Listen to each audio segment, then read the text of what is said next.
welcome to Discussions of Music, Healing, and Consciousness with your hosts Chris Noble and Bill Paratzman. On this podcast, Chris and I offer a spontaneous, ongoing conversation about how music is intertwined with healing and consciousness.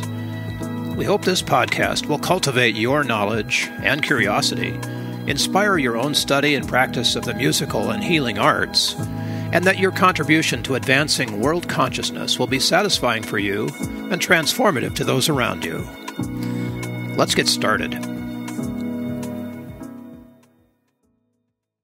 Welcome, everybody, to Discussions of Music, Healing, and Consciousness. I'm your co-host, Bill Paratzman, along with Chris Noble, who is joining us today from a public library.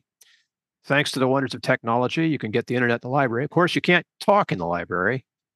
So as much as possible, Chris is going to do, American Sign Language? Put it in the chat. Whatever it takes, man. You know us. We will make this podcast happen for you every other week, regardless of, snow and sleet and storm and dead of night or whatever it is the Postal Service goes through.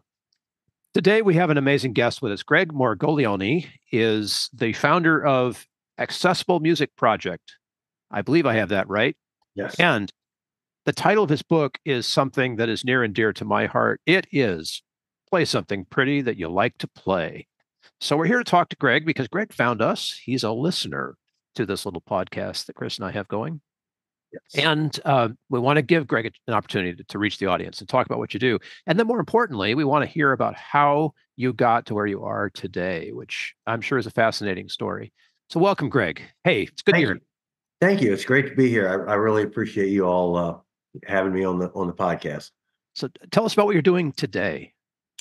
So what we're doing today, the gist of the Accessible Music Project, the idea here is to take something that musicians traditionally have been expected, I think, of themselves to do as a volunteer. I see this as a professional opportunity, and what I'm quite simply talking about is taking music to places to people, to listeners, to music lovers who don't have access to traditional venues. So, just basically picture anybody who doesn't have access to the places that most of us play. And I'm talking seniors, I'm talking folks in hospitals and in nursing homes, our developmentally disabled neighbors. It goes on and on. So what we do, the gist of the bulk of what the Accessible Music Project does now is we book musicians, local musicians, and sometimes regional musicians who are passing through town and playing here. We book them to go play in nursing homes or assisted living or senior communities, or maybe down at Region 10, which is a day community for developmentally disabled, community members here in Charlottesville area. And we pay those musicians really well to do this. We do not expect this to be volunteer. You're ready for a flood of musicians who are coming to your area, which, by the way, is in Virginia. Yes. So anybody who wants to to get a gig with the Accessible Music Project, look for Greg's contact information in the show notes. Yep, accessiblemusicproject.org. Yep, there we are. Look us up. What kind of musicians do you offer? Well, so this is, we run the spectrum. So this is something, this all ties back to how I got here. But in the course of how I got here, I discovered that music lovers are music lovers. And again, this is one of those things that if you sit down and you strike up a conversation with a friend or a stranger, a musician or not a musician, you're not going to get any argument if you say, music transcends generations. It transcends barriers. Music is a common language, all of it. Yes. Yeah, all of that. But the typical, and I don't like to generalize, but I know that it's go ahead. I know, because I know it's not just me, right? Because I've been doing this for almost 30 years. there's this stereotype among a lot of musicians, and maybe it's younger and even, middle-aged musicians. I don't know when you finally figure it out, but the stereotype is that, quote, old folks, those old folks in that nursing home, which is a stereotype unto itself because there's a lot of not old folks in nursing homes. True. But they don't want to hear my music. I don't play old folks music, and they don't, want to hear the stuff that I'm playing. And that is just pure nonsense. Um, so what kind of music do I want? Do we try to bring in everything? I don't, we have a lot of folk artists here. We have a lot of rock artists here. So we have a lot of rock bands in Charlottesville. A lot of people want to be the next, Dave Matthews and that sort of thing. So there's a lot of bands here, right? But with all bands, there's a guitar player and maybe the singer that they do solo stuff, right? And maybe the bass player or the percussionist brings a cajon with them, that sort of thing. So we won't, bring a rock band into a nursing home and plug them all in. Maybe at an outdoor thing we will. But yeah, we'll, again, I want to hear from the local guys. I want original music. I want today's music, What's the and strangest I want oldies but goodies. What's the strangest kind of act you've ever booked? I don't know that we've ever gone too awful strange. But we have a band here, the Barons, that are very popular. They don't play Charlottesville a lot. They're out touring, doing the college circuit. Young guys, right? And the first time that Peyton, the singer and one of the guitar players, the first time he came out to play, he had to be in his 20s. And, he knew a couple of oldies. He knew an Elvis tune. And I can't think of what else he did that that the audience was familiar with, but all of his music was very, modern rock kind of stuff. And I think that might have been some of the most culturally shocking, for lack of a better word, for the audience. It took them a minute to connect, but only a minute. Then what happened? Yeah, and then it was just this incredible rock show, and I mean, Peyton just did his thing, and they actually threw him at one point because what you get into with a lot of these audiences, and you may be familiar with this, is if they like you, if they don't like you, they leave. Yes, they just walk out. So it's pretty clear, Yep. But they tune in, and they, music's not a luxury. I mean, it is a luxury for them, right? So they're not your typical bar crowd that has music accessible to them all the time. And so the bar crowd just kind of tunes you out, and maybe, at the end of a song, they turn around and they clap for you and, yeah, play Freebird. This audience is tuned in, right? This audience is staring at you, absorbing the music. And at the end of the song, they go, and then they stare at you like, that was great. What's next? What's next? And and I write about this in the book, after Peyton's third or fourth song, he drew a blank. It was the pressure. It was those eyes. It was just people just like, that was awesome. Do it again. Yeah. Yeah. And he's like, and fortunately a friend of his had come to help him, set up and help me out. And he hollered out some song that, one of Peyton's songs, and things picked back up. But yeah, that was a real turning point sort of in that particular performance. That was where they got past feeling each other out, I understand. Yeah. Is this sort of common? It's interesting to me that fine musicians these days, I mean, top of the line, incredible musicians, never, ever play in a stone silent room. And I grew up classically, right? So that was the ritual environment. You were quiet in the audience. But most of the time these days, even if it's in church, people are still talking or jumping and clapping and whatever. Is that unusual for musicians that come to work with you to have that focus and attention from the audience? Oh, absolutely. Yeah. It absolutely. Why do you think why do you think it happens? And it's unsettling, to musicians, to have all that focus on you. Well, and I mean, I think it's a tendency of the audiences to be that attentive because they're very appreciative. Um, they're from a different generation. If I have to, give kudos if I have to mention generational differences, they're respectful, and like I said, if they don't like it, they leave, and that sounds kind of disrespectful, but you know what? It's not, right? Because why Yeah. fake it? And people don't leave. I say that in jest, in the 20 some years I've been doing this, maybe three people have left because they didn't care for what I was playing. Um, Hey, tell us about what you play. I'm sort of being spontaneous here, but what is yeah, your sure. background in instruments? Well, so I play guitar. Yeah. I am not a trained musician at all. I started playing guitar when I was a kid, and you know, uh, in college, I took some lessons with a friend of mine that was very, very helpful and supportive.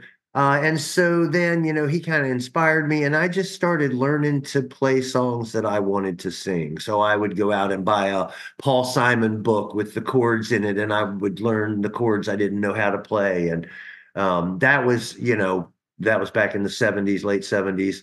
And I just kept on playing, to entertain myself and expand in my repertoire that way. And in the 90s,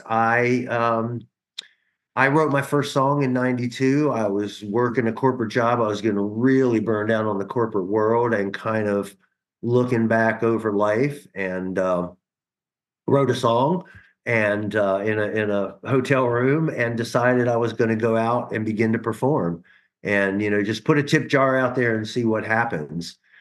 And so basically I'm a singer songwriter. I do a lot of covers, but I just play guitar. I'm not terribly technically proficient. Can you take us back to that first gig, what it was like for you?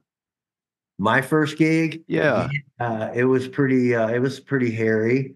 Um, so I found a percussionist. I'm trying to think if anybody else played those first couple gigs with us, but I found a percussionist, and he and I practiced and did some things, and we went and uh, played the first gig at a place called Blackstone's, if I remember correctly. It was a little coffee shop, and yeah, I remember that being really, really intimidating, because you don't I get a bet. lot of response. People don't come to a coffee shop to listen to music, right? It's a nice bonus.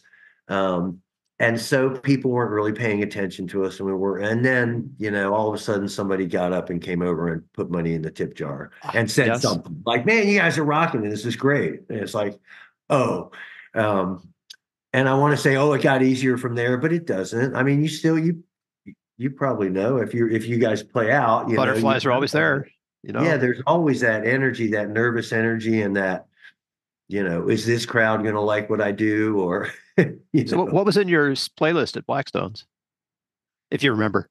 oh man, so I had probably three or four originals by then. We played all along the Watchtower, and I'm a big REM fan, so we probably played some, Half a World Away, and maybe Fall on Me, and oh gosh, and we did things like The Letter, and All I Have to Do Is Dream, and those kinds of What a Wonderful World, the Sam Cooke, What a Wonderful Yep. World, those sorts of covers. Um, but I did a Kiss cover. Oh gosh, which one is it? I Sure Know Something, which comes out really nice acoustically. Uh, so Yeah, a lot of those metal acts they have an acoustic album now, just to yeah, see how it went, right? yeah, And yeah, people know the exactly. acoustic album. They find out later on that it's a metal band. Right, right. Like, Yeah, no, I whoa. actually met a grandmother at the Kluge Children's Rehabilitation Center, back in the day. I was playing, and and I played that Kiss song, and I see this lady coming up in my peripheral vision, like she's paying attention and checking it out. And I get finished, and she walks up and she's like, "That was a Kiss song," and I was like, "Yes, ma'am." And I noticed she has a Kiss Cruise T-shirt on. She had just Nice. been on the Kiss Cruise the previous summer, and so it was very funny because, she was probably easily in her 60s, late 60s, and she was she was telling me how, oh, I used to hate that music when the kids listened to it. And I thought, it was just awful. And she said, and then one day I read an article about them. So, It so was all there. it was all there. Yeah. She's like, So and then she realized a lot of the lyrics are actually pretty great. yeah, they are. They If you're are. of a certain age, you don't know this stuff yet. Take Right. some time, go back into the catalog. I won't probably get to posting all the links, but the stuff that Greg mentioned can go in the description, and you can find these songs and figure out what makes Greg tick, because that's what we musicians do, right? So, Right. There you go. I take it you weren't doing this like as a job at that time, but at some point it became like your occupation, right? Yeah, I mean, uh, I've always been doing something else, but it became more full time, doing something to support myself, right? Because that's Yep. one thing that the nonprofit, I've never taken administrative money from that. That money's all gone to promotion and to the musicians. Yeah. Um, but it did become so what happened at first was so what happened was I was playing at Blackstone's and I played there for about 3 years and I was working in an office and um, a young lady that I knew came to me and asked me to lead a bunch of musicians at that were a bunch of people that I worked with that also played instruments. Oh, We're going to go company do a band, right? Christmas, right? Yeah, she says we're going to go do a Christmas party at this nursing home where her mom and her aunt lived. And we want to sing, to sing some Christmas carols. So here's a list of people. You get them together and you guys practice and learn these songs and come play. So we did. That was a USA Today Make a Difference project that our company's community outreach team came up with this nursing home Christmas party, right? Nice. So in the new year, this young lady, Nadra, comes to me and says, I want you to keep going and I want you to go and play music for my mom and my aunt and in their room every week. And I'm like, no, this is where the whole fear thing comes in and the whole, no, they don't want to hear what I have to play. Christmas carols are one thing. So anyway, to keep on point with your question, I went on and did that. It worked out. I did it for a couple of years. I realized how much the people liked it and how easy it was to bridge that perceived gap, musical gap. And I started going to other nursing homes and assisted living communities in town. And one day, a gentleman who was delivering supplies to one of those homes walked up and said, what are you doing? And I told him, and the whole point of his question was like, you're playing REM and you played a Kiss cover, and like they don't want to hear this stuff. And he's like, and he was joking because he said, they clearly want to hear this stuff. They're loving it. And he said, it's just so unusual. And I told him when I was up to, I said, I'm doing this at 10 or 12 other places. And he said, oh my goodness, could you get my business's name in front of those places? If you can, I'll sponsor you. So that's when it began to become, that's when I saw the business opportunity, right? I had been racing motorcycles and I had worked with a team that was very successful with sponsorship. And, Yeah. I Yeah. saw what was possible, right? And I mean, we're just a bunch of guys going out racing motorcycles and destroying stuff and having an absolute blast, and people are paying for it, right? Right. So, Yeah. um,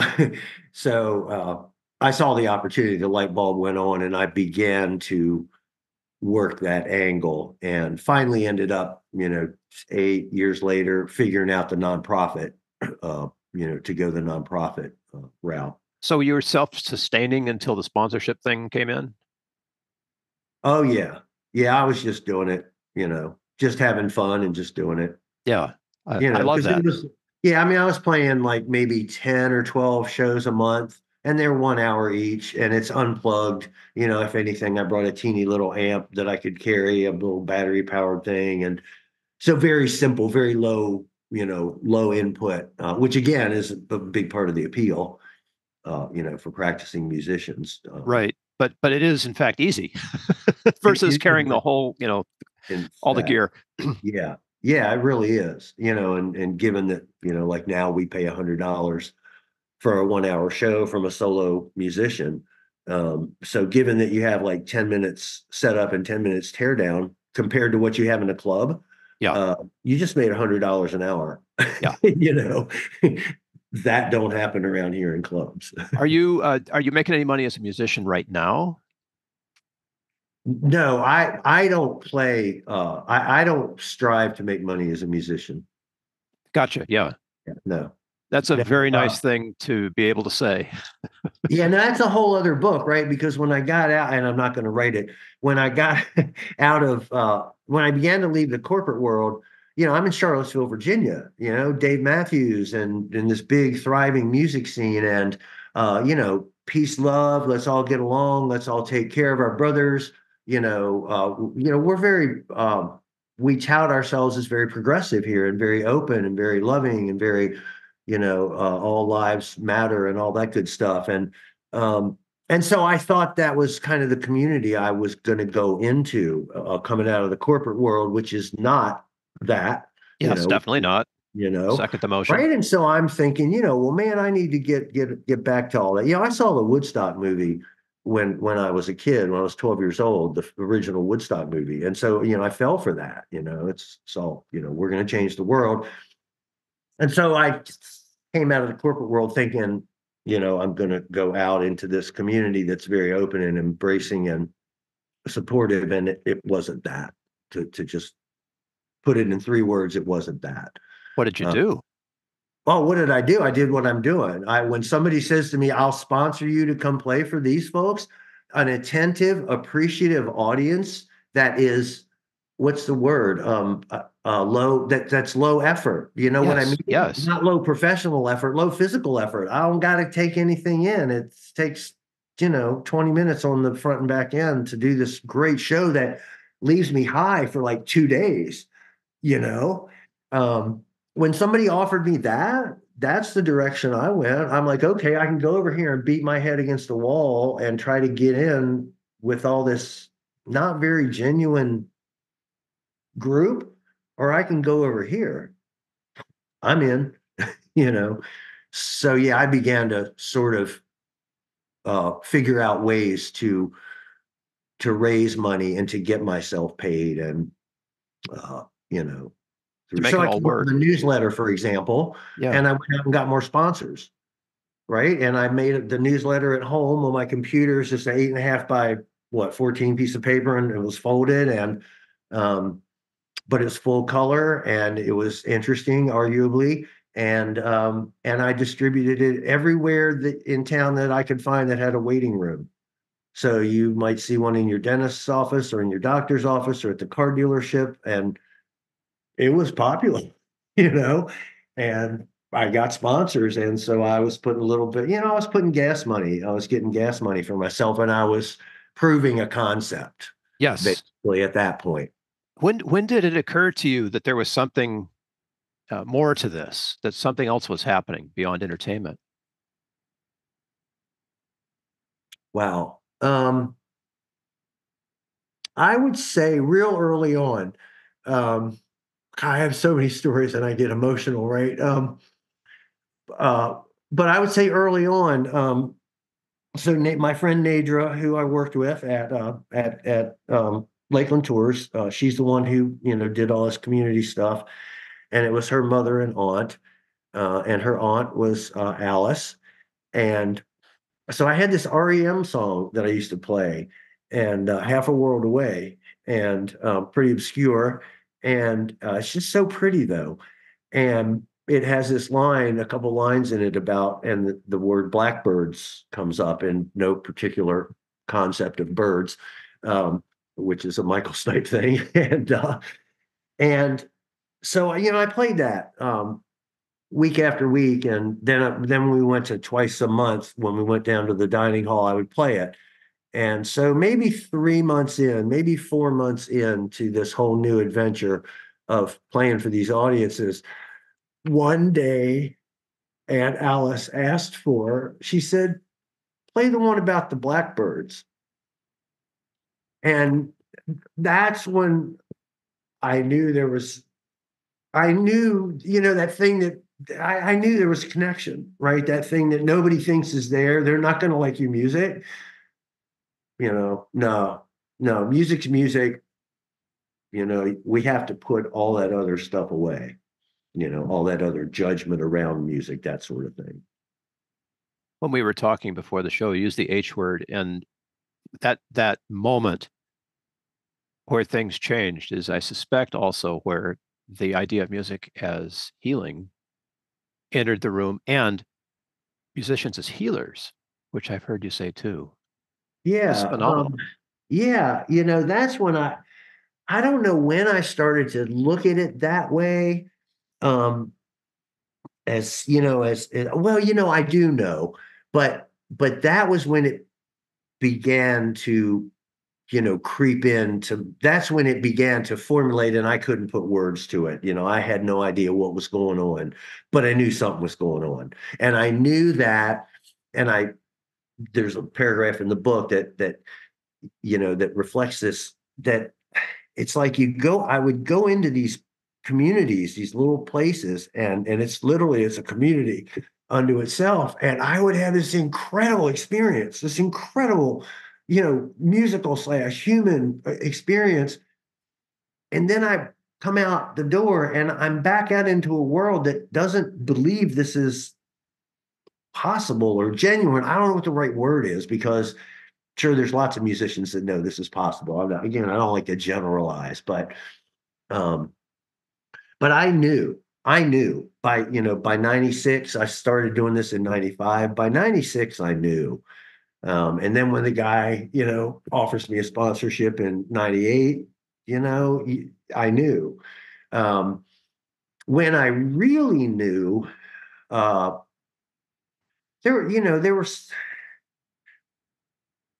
I think the healing thing, when I really knew about the healing connection and it all came cascading down, was in probably about 2006, when someone, and I do not remember who, and I can't believe I don't remember this because it was so life-changing for me. They emailed me the link to Dr. Carl Polnack's welcome address that he gave in 2004 to the parents of the incoming freshmen at the Boston Conservatory. Oh, yes. Yes. Have I you read remember that? this. Oh Yes. man, it's insane, right?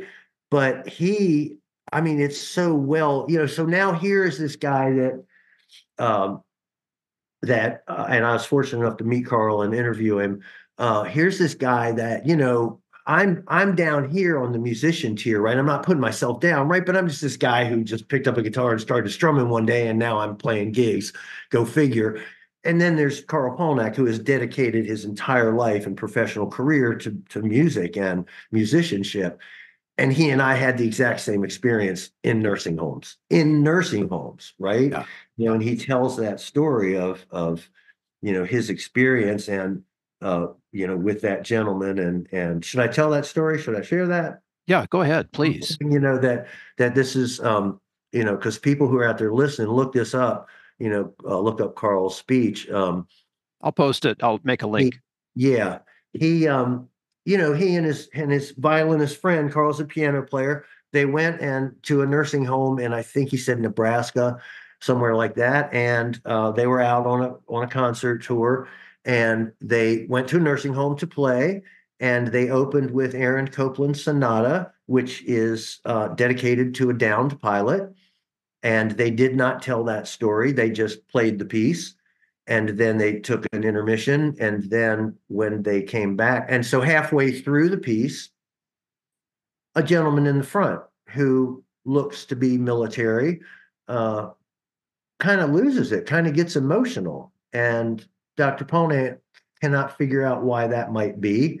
But they just go on. So then they take intermission, they come back, and they tell the story of the Copeland piece. And the gentleman really breaks down and loses it and has to leave.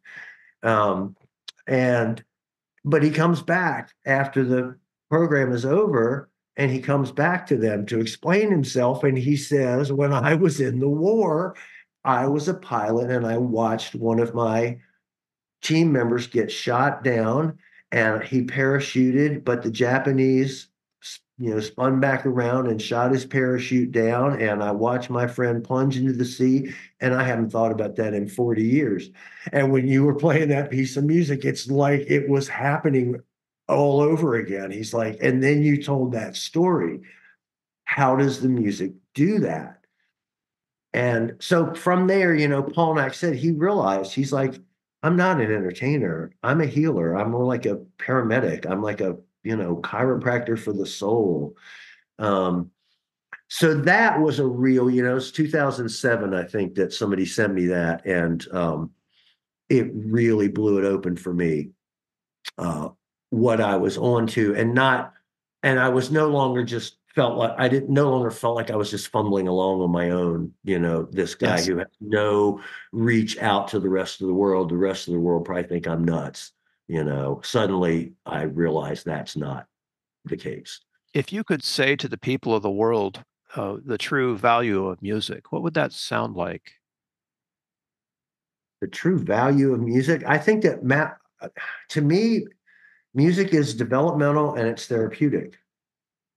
And that's all it is. And if you think about it, that's what we're here doing. We're here developing, we're here growing, right? And that's what most of us, a lot of us want to do. We want to continue to grow. And music is very, fundamental to that.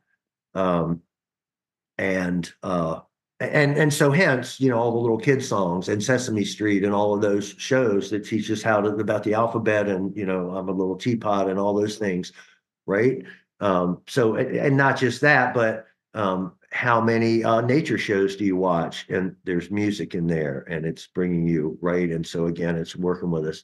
And then it's therapeutic, and I alluded to this earlier, but when we go and play, look, I go to breweries a lot. I love craft beer. I go to breweries 5 nights a week easily, right? And then have at least a beer on the way home. So I'm not putting anybody down here, but like, why do a lot of us go to those places, right? Why do people go to bars night after night and sit there all night and listen to the music and holler Freebird over their shoulder? They're arguably seeking some sort of therapy. And so that is what we are providing. And so when we play in a bar and it's all raucous and it's all rowdy and we have no idea of the connection, but then somebody comes up on their way out and they say, man, you played that Rolling Stones cover. And dude, my mom passed away last year and she, they tell you this story. Well, there it is. That's Yep. that's what we're all that's all we're doing. That's all we're doing. We're helping them through the times of their lives. And Dr. Polnack says this, that there's serious music and there's and I don't even know what the other word was. But and it's in the speech, and I called him out on it in the interview because I thought by serious music, do you mean classical music? Because that's not fair, I was going to say. And he's like, no, not at all. Serious music holds us in the moments of our lives and helps us through them, versus whatever the other word was he used is like entertainment. It literally, it's like you're at a dinner and a formal dinner and they're taking away the plates and the band strikes up a little piece to distract us for a few minutes. Nobody's going to have any, great metaphysical moment right then listening to the music, So, yeah, so that's what music is doing for us in those moments when we're in those bars, and it's doing one of those two things. It's holding us in a moment or it's helping us get out of one. Take this job and shove it, that's helping us get out of a moment, but singing Angie over and over or whatever, your love song that really, because you just broke up, that's helping you through that moment. It's keeping you in that place so you can work your way through it. So yeah, You're in a, you're in it's a all brotherhood here. We're in the same. We're in the same. What do I want to say? We're on the same train here. yeah, Chris and I are all about that work, and yes, absolutely. the response that you have had, that you've shown us, is quite common in my work too, where people just have this. You can tell something's happened, something's changed, right? Right. in their Right. faces. It's just something's new, Right. and or And maybe yeah, it's remembering an old thing. It doesn't matter. It's happened, and all we've right. done is show up. Right. In fact, See, it's really weird because oftentimes, if you just part of what I do is ask people what songs are on their heart, right? And the song will come up, and the transformation takes place as we listen to the song that they chose. It's not me anymore, right. right? Right. Oh, absolutely. No, and I think that's important. And you know, I I think that this is if a song speaks to me, I don't play songs. I don't play cover songs just because they're popular, just because people want to hear them. If a song speaks to my heart, then it's going to come from my heart when I do my version of it. Yes. Right. So there has to be that, that sort of genuine, genuine thing about it. And I think that what happens with a lot of musicians is that we don't, we don't so do you consider yourself a music therapist? Let me ask that. Oh, heavens no. There's a profession of music therapy that is certified and credentialed and all of Yeah. that. And Okay. that's not me. Gotcha. Gotcha. Just wanted because I wasn't sure of that and I wanted to clarify because yeah, exactly. That's the way I feel. I mean, I feel like we all are therapists when we go in and do that stuff, but no, I'm not a music therapist and I don't want to take anything away from them. What I think has unfortunately happened is this whole development and this coming up of the field of music therapy has given us even more of a belief that that's not what we do. When I pick up my guitar and get with my drummer and go down and play at the open mic or go play at the bar because we got a gig, we don't think that's what we're doing. We think, no, I'm not that. I don't do that. Well, that's a Um, whole different world. I mean, I've done a lot of volunteering in clinical environments, right. and Guitars for Vets was always in a hospital, setting and stuff like that. There's an active chapter, by the way, near you, but I never Okay. felt like a therapist. I always felt like I had respect for the people in the white coats, right? And that would include the credentialed music therapists who are working one to one in therapeutic relationship with individuals. Yes. But leading a drum circle, dude, you don't need to be a music therapist. Right. Exactly. Exactly. Yeah, You just you need to don't have need. rhythm. Yeah, and I think and I just think that I mean, again, I hate to put it in this context, but it's like so many of us are ready to just give that away and let somebody else do that stuff. We think that, well, no, I'm going to be to use the Charlottesville thing, I'm going to be the next Dave Matthews. So I kind of don't do that. I do that at Christmas. Sure, I'll go play and, because that's what I don't even want to say professional musicians, but that's what this vein of musician does. We're on Yeah, this track and Dave didn't get to be Dave Matthews because he played at nursing homes. It was like, yeah, well, right. yeah, the point. But But that so wasn't what? the point. He was on the Dave Matthews track, Right, and there's exactly. another track too. Exactly. And Dave Matthews has already been done, right? And he Yeah, did it done, really been there, done well. that. So he's doing a great job. So try something different. So we're in a place right now. We've got a stood up nonprofit that's paying musicians well for doing gigs where they're needed most. And I would say probably we still need musicians doing gigs in bars and other places like that too. But Absolutely. in a moment in your life where you have reached, you've extended yourself beyond the second half of life, and you're ready for contemplation and healing and deeper awareness and all those other juicy things that go with the second half of life. Um, we have a way to serve that now. What are your plans for the future? Are you going to expand? Are you going to do other states? Well, so I've actually had a good experience in Georgia, a couple of good experiences in Georgia. And so again, I feel like that concept is proven. And if you know anything about nonprofits, it's like, you picture St. Jude's Children's Hospital. They're located in one location, but they can take donations from all over the country. Yeah, Okay. yeah, So that same idea functions with the Accessible Music Project so that what do I hope to do in the future? More of what I did in Cartersville, Georgia. Found some folks that were interested in the concept, went down there, listened to them, they listened to me, they started up a program, they proved themselves to me, and then I went down and found sponsors for them. And they didn't have to open bank accounts, they didn't have to become a nonprofit. Everything came through, through the Accessible Music Project, and everything went out to them and to their musicians. So I hope to do that, get out there and work with musicians who hear about this and are like, oh my gosh, I could do that. Because Because it look out, really is. they're listening now. Yeah, So exactly. if you get any connections from this, wherever you might be, audience, reach out to Greg, because this is something you can do right now. There's Yeah, a you can do nailed this. up, easy, right?